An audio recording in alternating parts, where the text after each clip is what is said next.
Last year we looked at graphing trig functions, but we graphed just really pretty much the basic trig function. Sine x, cos x, tan x. And we're going to look at it in a little bit more detail now. So there's my axes, of course. And let's look at our basic sine curve. So we're going to draw y equals sine x. Now, you may remember our sine function has an amplitude of 1, so I've marked in -1 and 1. It has a period of 360 degrees. Well, we're going to be using radians now. So I'm marking off every pi on 2, because you may or may not remember. Again, the key points are those boundary values, which were every 90 degrees. Or pi on 2, if we're talking about radians. I've gone all the way out to 4 pi and back to -2 pi. Usually, they'll tell you what domain to draw it over. And you probably won't be as much as I've done here. So if I'm going to draw a sine curve, the first thing I say to myself is, where does it start? And I know sine of 0 is 0. So I'll plot in there. And then, of course, it goes up. So at 90 degrees, sine of 90, or pi on 2, is 1. And that pattern pretty much now repeats. It goes back down to 0, then -1, then back up to 0, and so on. So let's put all those points in. And back the other way. There we go. Now remember, this is not like when you got your first dot-to-dot book, when you were about, I don't know, 2, and you drew everything with straight lines. It's not zigzags. It's a nice, smooth curve. There we go. Y equals sine x, not to be confused, of course, with the nasal spray. Sine x. Anyway. Okay, so domain of our function, all real x, and the range, of course, is from -1 to 1. But as I say, this is the most basic curve, y equals sine x. As in any other function, I mean, e to the x was the basic exponential, but the power didn't have to be x. Same with trig. Sine x is the basic function. It doesn't have to be x. So we're going to generalize it a bit. Let's work it out. So period is basically how long it takes for it to repeat. And notice, don't look at the x-axis, because you might fool yourself into thinking it repeats every pi. It's got to be repeat and heading in the same direction as well. So when it's at 0, it's going up, but when it gets to pi, it's going down. So it doesn't actually repeat until it gets to 2 pi, and it's going back up again. So the general function is going to be a, so we could have a coefficient out the front, sine bx, so we could have a coefficient of x, and of course we could have some shift happening as well, so we'll put a plus c in there as well. The period will always turn out to be 2 pi divided by whatever the coefficient of x is. So 2 pi on b. Now the amplitude, which is how high up and how far down it goes from the central axis, that's just the coefficient of the actual trig function. So nicely I've called it A for amplitude. So that's a nice easy one to find. Whatever the coefficient of the trig function is, that's going to be our amplitude. Now, when I draw mine, I mark off my divisions, whatever the period is divided by 4. Because in our basic one, we said, well, every 90 degrees is a key point that I'm going to plot. So whatever the period is, divided by 4, that's where I'm going to plot my points. And the shift would be c divided by b. Remember, it's a horizontal shift. It's not just c, it's c divided by the coefficient of x.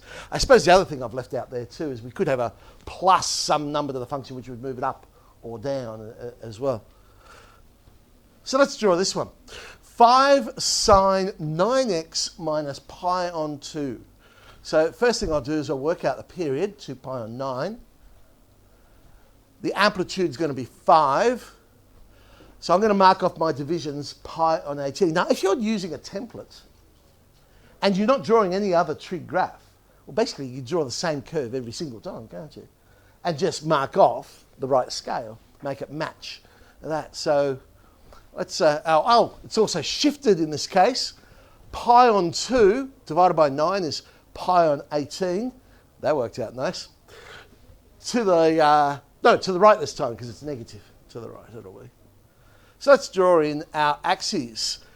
Basically the same curve as I say, but this time instead of marking in 1 and -1, I'm going to mark in 5 and -5. And I'll mark off my divisions, again, same as the last one, but the scale has now changed. I'm going every pi on 18. I've only labelled every second one, so that's pi on 9 and 2 pi on 9.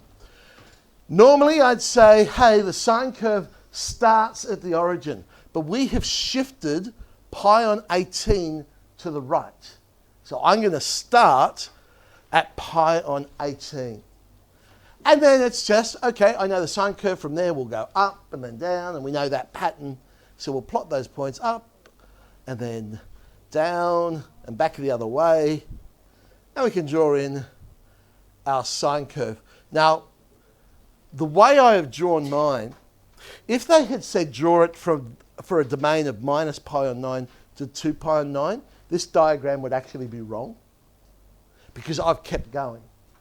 But I have to when I'm drawing it in PowerPoint, because if I was to stop there, it would assume it's a straight stop and I wouldn't get that curve at the top. So for the sake of my diagram, I had to keep going to get the curve there. But if they give you a domain, a restricted domain, then you start at what they say the starting point is, you finish at what they say. Don't go further. If they don't give you one, then just make sure you draw in at least one period. Make sure one period's there. Okay, let's have a look at the cosine curve. Remember, the sine and the cosine curve basically the same. So if I generalise it, I'll be acos bx plus c. Period, once again, will be 2 pi on b. Amplitude will be a. Again, I'll mark my divisions off every period on 4, and we'll have whatever the shift is, c on b to the left if it's positive. So our example, hey, look at this one. Minus 4 cos x on 8 plus pi, and all of that plus 2. So we have a vertical shift as well. Okay, period for this one. 2 pi divided by 1/8 is 16 pi. So it's quite a large period. Amplitude is 4. Right, remember, amplitude is always a positive number. So even though it's -4 out the front, amplitude is still 4. The negative is just telling me, yeah, it's going to be upside down. And then I'm going to mark off every 4 pi. So the period divided by 4. We are shifting 8 pi to the left and 2 up. And as we just said, it's upside down as well. All right, let's draw in the axes. Because it's shifted up, I'm going to draw in the actual axis there at 2. Because the axis normally is nicely the x-axis, but we're going to be winding around the 2. Okay, so the amplitude was 4, so we'll be going up to 6 and down to -2. Mark off our divisions. There we go, every 4 pi. Now, where do we start? Normally, the cosine curve. The cosine curve would start up at the amplitude. Okay.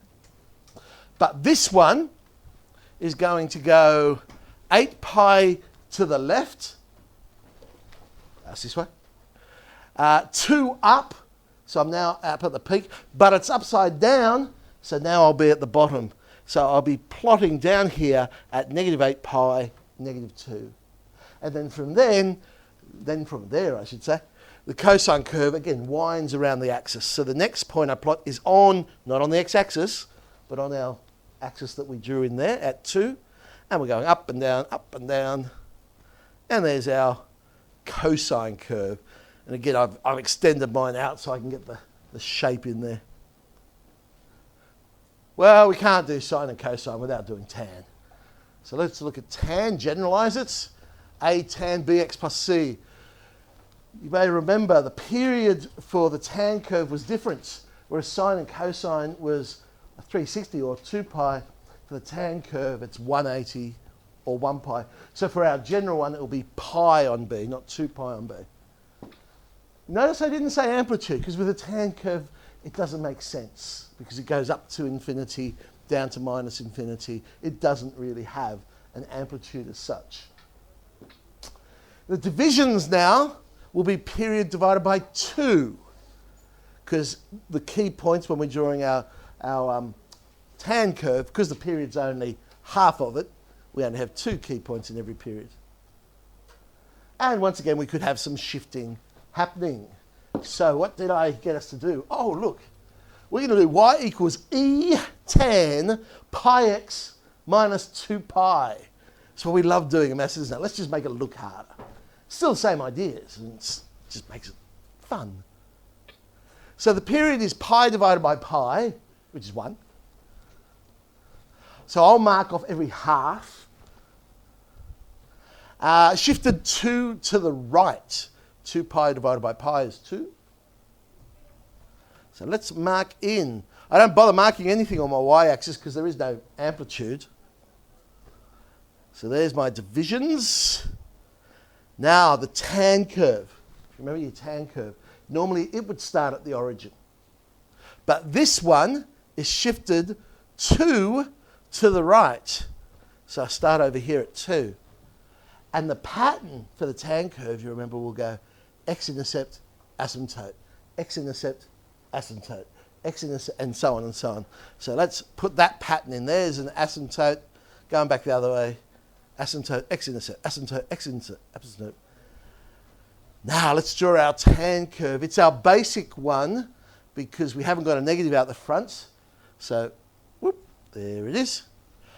Remember, when you're drawing a tan curve, it is not a horizontal point of inflection. The big mistake people make is to draw it like a cubic. It actually goes through at 45 degrees. Okay, so the slope at the x-intercept should be 45 degrees, or slope of 1.